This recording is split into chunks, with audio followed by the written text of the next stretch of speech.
So 12th standard physics, CBSE, second lesson, பார்க்க போறோம் electric potential or electrostatic potential and capacitance.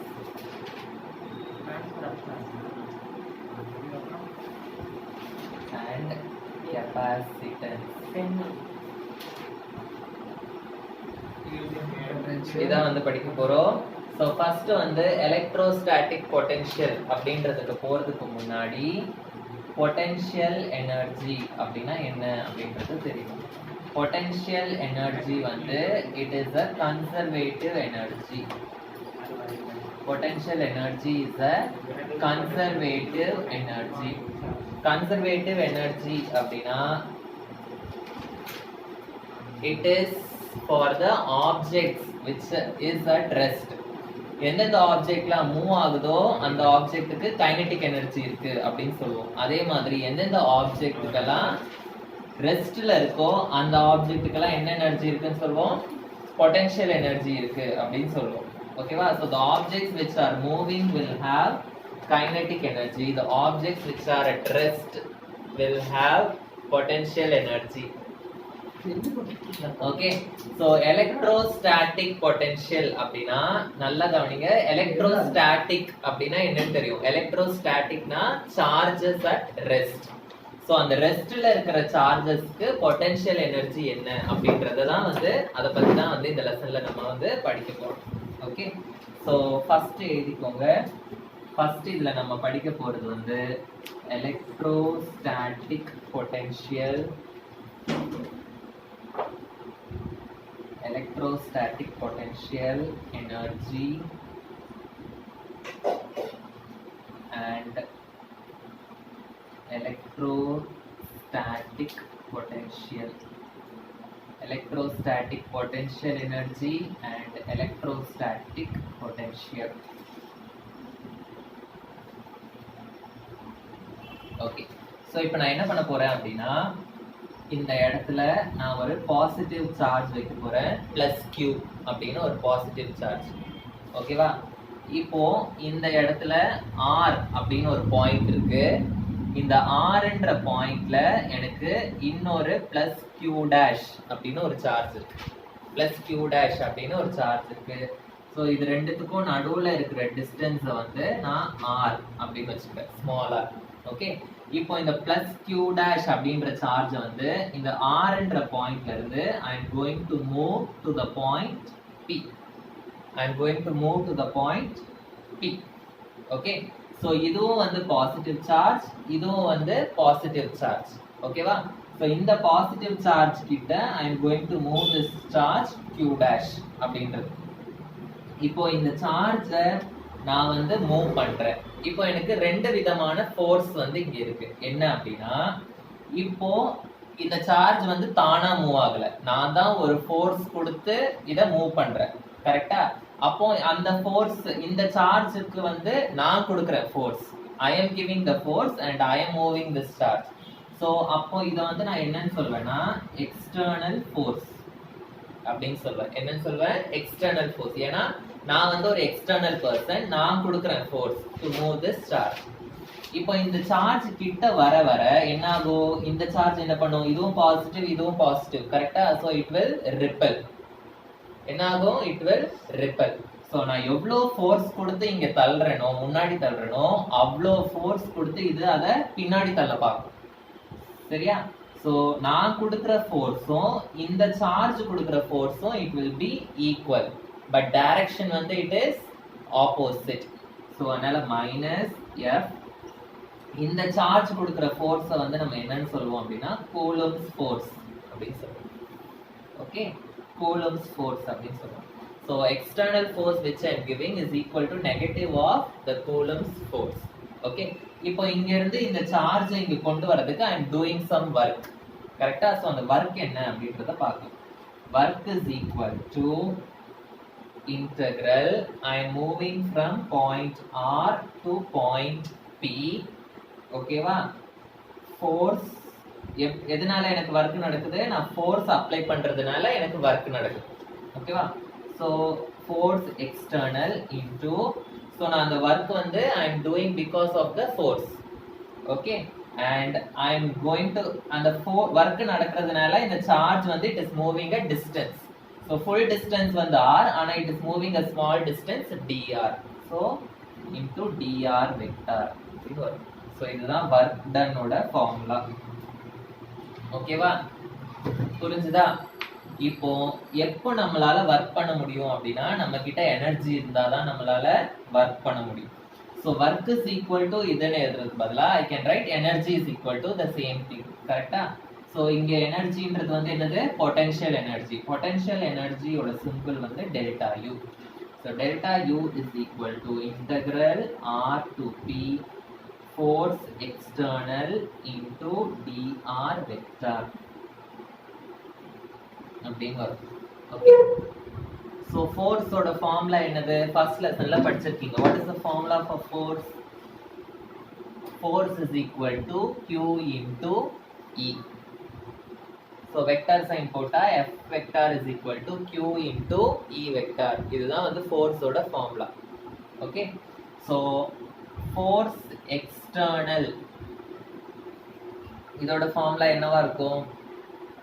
Force எக்ஸ்டர்னல்னா இந்த இடத்துல நான் அப்ளை பண்ற ஃபோர்ஸ். ஸோ கியூக்கு பதிலாக இங்க என்ன இருக்கு? கியூ டேஷ்ன்னு இருக்கு. So Q dash into E vector. ஆனா எனக்கு என்ன தெரியும்? இங்க force external is equal to minus of என்னது?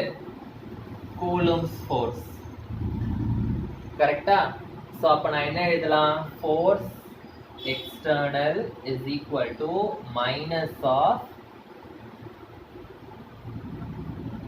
Q dash into E vector அப்படின்னு எழுதலாம். minus of Q dash into E vector. so இப்போ இந்த ஃபோர்ஸ்க்கு பதிலா minus Q dash into E vector நான் இந்த இடத்துல சப்ஸ்டிட்யூட் பண்ண போறேன். so எனக்கு டெல்டா U என்ன கிடைக்கும்? so delta U is equal to integral R to P minus Q E vector into dr vector அப்படின்னு கிடைக்கும். So minus Q வையும் நான் காமனா வெளியில எடுக்கலாம். So I will get delta U is equal to minus Q dash போட்டுக்கோங்க, R into P E vector into dr vector.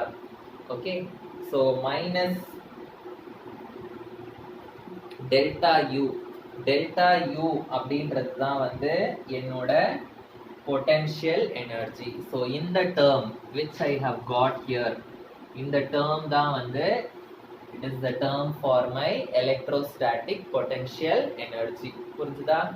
இப்போ இந்த Q dash வந்து இந்த சைடு எடுத்துட்டு வந்தா என்ன ஆகும்? I will get delta U divided by Q dash is equal to minus integral R to P E vector dot dr vector அப்படின்னு கிடைக்கும். கரெக்டா? ஸோ இந்த delta U divided by Q dash வந்து நம்ம எப்படி எழுதலாம் அப்படின்னா, delta U divided by Q dash வந்து I can write it as delta V அப்படின்னு எழுதலாம். Delta V. வினா உங்களுக்கு தெரியும், எலக்ட்ரிசிட்டி லெசன்ல 10th படிச்சிருப்பீங்க. வினா potential, volt.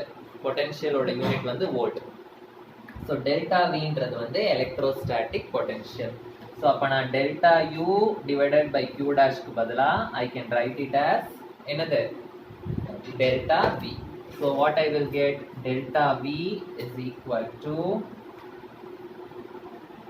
Integral R to P minus E vector dot dr vector. So இதுதான் வந்து என்னோட எக்ஸ்பிரஷன் ஃபார் எலக்ட்ரோஸ்டாட்டிக் பொட்டன்ஷியல். இது வந்து புரியல, மைனஸ் இங்கே தான் இருக்கு. மைனஸ் நான் இந்த சைடு எடுத்துட்டு போல, வெறும் Q dash மட்டும் தான் இந்த சைடு எடுத்துட்டு போறேன். ஓகேவா? ஸோ நெகட்டிவ் சைன் தான் இங்கே தான் இருக்கு.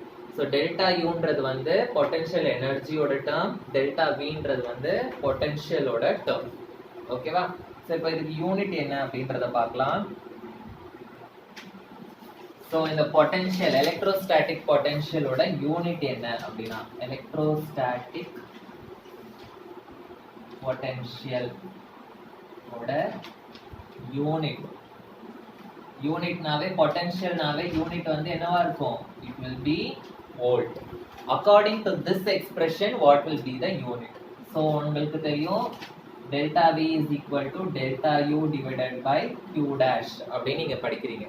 So according to this, what will be the unit? Delta U. U na என்னது? Energy. Energy ஓட யூனிட் என்னது? Joules. Charge ஓட யூனிட் என்னது? Coulomb. So coulomb மேல வந்துருச்சுனா I will get joules per coulomb. So this is another unit for electrostatic potential.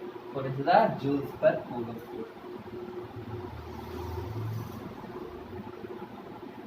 Next வந்து electrostatic potential due to a point charge. Electrostatic potential due to a point charge.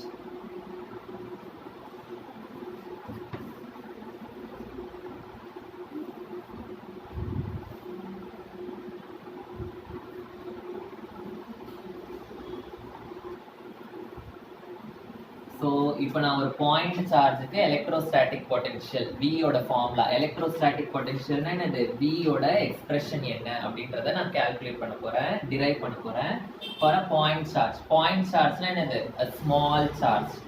Okay, so நான் ஒரு point charge எடுத்துக்கிறேன், ஒரு இடத்துல +q அப்படின்னு ஒரு point charge எடுத்துக்கிறேன். Okay, so இங்கே ஒரு பாயிண்ட் இருக்கு P, இந்த +q சார்ஜுக்கும் இந்த பாயிண்ட் Pக்கும் இருக்கிற டிஸ்டன்ஸை வந்து நான் Rன்னு எடுத்துக்கிறேன். ஓகே, ஸோ இந்த சார்ஜ் வந்து நான் எந்த இடத்துல இருந்து இன்னொரு சார்ஜை வந்து நான் எடுத்துட்டு வர போறேன். ஓகே, அண்ட் அந்த சார்ஜ் வந்து போன டயக்ராம்ல என்ன பார்த்தோம்? அந்த சார்ஜ் வந்து Rன்ற ஒரு பாயிண்ட்ல இருந்தது. Rன்ற ஒரு பாயிண்ட்ல இருந்து Pன்ற ஒரு பாயிண்ட்டுக்கு எடுத்துட்டு வரோம். இப்போ வந்து அந்த சார்ஜ் வந்து எந்த பாயிண்ட்ல இருக்குன்னே எனக்கு தெரியாது. I am going to bring it from any infinity position.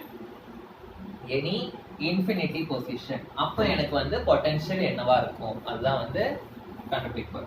So பொட்டன்ஷியலோட formula என்னது? V is equal to minus எங்க இருந்து எங்க கொண்டு வரேன்? இதுல வந்து Rல இருந்து P எடுத்துட்டு வந்தேன். So the limits were R to P. இங்க வந்து I am bringing from infinity to P. So அதனால லிமிட் வந்து இன்ஃபினிட்டி டு P அப்படின்னு இருக்கும். Infinity to P minus E vector dot dr vector. E vector வந்து electric field, full distance வந்து R, நம்ம small distance தான் மூவ் பண்றோம், அதனால dr அப்படின்னு நான் எடுத்துக்கிறேன். ஓகேவா? இப்போ சாரி மைனஸ் ஆல்ரெடி வெளியில எழுதிட்டேன், அதனால உள்ள நான் எழுதல மைனஸ். ஓகேவா? So இப்போ minus E vector. E ஓட ஃபார்முலா என்னது? E vector ஓட ஃபார்முலா என்னது? ஃபர்ஸ்ட் லெசன்ல படிச்சிருக்கோம். What is the formula for E vector? 1 by 4 pi epsilon naught Q divided by R square. இதுதான் வந்து E ஓட formula. ஃபோர்ஸ்னா Q1 Q2 by R square ன்னு வரும். எலக்ட்ரிக் ஃபீல்ட்னா வெறும் ஒரே ஒரு Q மட்டும் தான் வரும். ஓகேவா? ஸோ இப்போ இதை வந்து நான் வந்து இந்த இடத்துல சப்ஸ்டியூட் பண்ண போறேன். ஸோ எனக்கு என்ன கிடைக்கும்? V is equal to minus infinity to P 1 by 4 pi epsilon naught Q by R square into dr அப்படின்னு எனக்கு வரும். Okay, so Q 1 by 4 pi epsilon naughtல கான்ஸ்டன்ட், ஸோ அதை நான் வெளியில எடுத்துக்கிறேன், dr வெக்டார். ஓகேவா? மறுபடியும் so V is equal to minus Q by 4 pi epsilon naught integral infinity to P 1 by R square into dr vector. R square வந்து மேல போயிடுச்சுனா it will become R to the power minus 2. Okay, so V is equal to minus Q by 4 pi epsilon naught infinity to P 1 by R square மேல போயிடுச்சுனா R to the power minus 2 into dr vector. இப்போ நான் வந்து இதை integrate பண்ணணும். Integration formula வந்து ஞாபகம் வச்சுக்கோங்க. Integration of x to the power n dn is equal to x to the power n dx is equal to formula என்ன அப்படின்னா, ஃபார்முலா வந்து இந்த n வந்து முன்னாடி வந்துரும், n plus 1 into x to the power n plus 1 okay அப்படின்னு ஆகும். Okay n plus 1 into x to the power n plus 1 அப்படின்னு ஆகும்.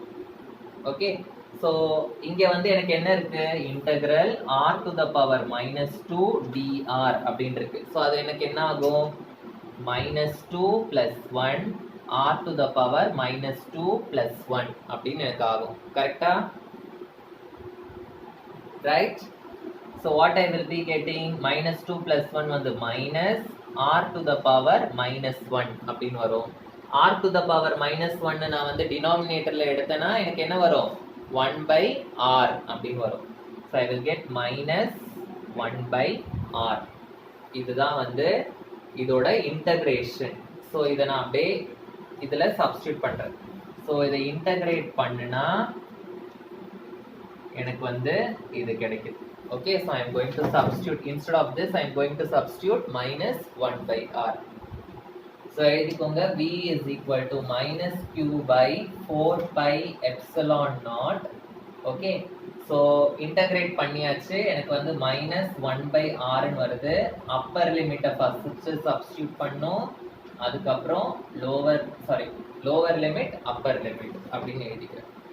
Okay, so ஃபர்ஸ்ட் அப்பர் லிமிட்டை சப்ஸ்டிட்யூட் பண்ணும், அதுக்கப்புறம் லோவர் லிமிட்டை சப்ஸ்டிட்யூட் பண்ணும். அப்பர் லிமிட்டை சப்ஸ்டிட்யூட் பண்ணா என்ன வரும் p. ஸோ pக்கும் அதுக்கும் இருக்கிற டிஸ்டன்ஸ் என்னது r தான் படிச்சோம். ஸோ எனக்கு minus 1 by r தான் வரும். So v is equal to minus q by 4 pi epsilon naught. Upper limit வந்து p. pக்கும் அந்த சார்ஜுக்கும் இருந்த டிஸ்டன்ஸ் எவ்வளோ r தான். ஸோ எனக்கு ஆப்வியஸ்லி அது வந்து minus 1 by r தான் வரும். Upper limit minus lower limit வந்து என்னது இன்ஃபினிட்டின்னு இருக்கு. ஸோ minus 1 by infinity அப்படின்னு வரும். Okay, so 1 by infinity is nothing but 0. 1 by infinity is equal to 0 ஆயிடும். ஸோ இந்த ஃபுல் டேர்ம் வந்து எனக்கு என்ன ஆயிடும் 0 ஆயிடும். So minus into minus it will become plus. So I will get v is equal to q by 4 pi epsilon naught into r. இதுதான் வந்து potential due to a point charge.